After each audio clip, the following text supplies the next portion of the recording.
That's a fuselage. Oh, I don't know, Howard. Trying to ID these pieces seems almost impossible. You're right. It looks like a scrap heap.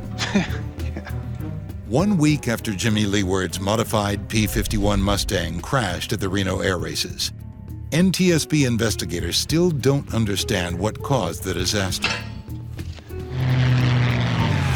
So far, the investigators' biggest clue is an 8-inch piece of trim tab that separated from the aircraft's tail section. But they have no idea how or why it broke off. You know, this plane flew in World War II. It's almost 70 years old, and it was highly modified for speed.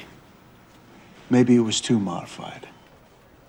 Cruikshanks and Plagans wonder if years of modifications to the Galloping Ghost turned a sturdy fighter into an unstable racing machine.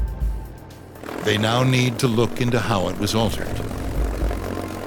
We had to learn quite a bit about the P-51, and all the information we had was on the stock airplane. Boot Gibson tells investigators he thinks the Ghost was the most modified P-51 that ever raced in the unlimited class. It had the most radically clipped wings of any P-51 Mustang ever. Gibson helps the NTSB investigators compare the P-51's original blueprints to the rebuilt Galloping Ghost. In the war, the P-51 needed all this wing for long-range missions. But a race is only 50 miles.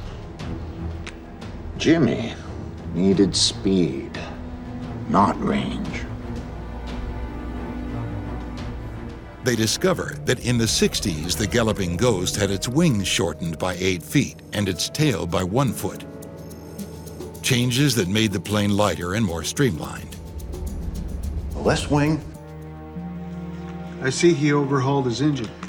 Took his top speed from 300 to 500 miles an hour, maybe more. Wow. But there's one big problem. You find anything on the flight tests? Nothing. Zip.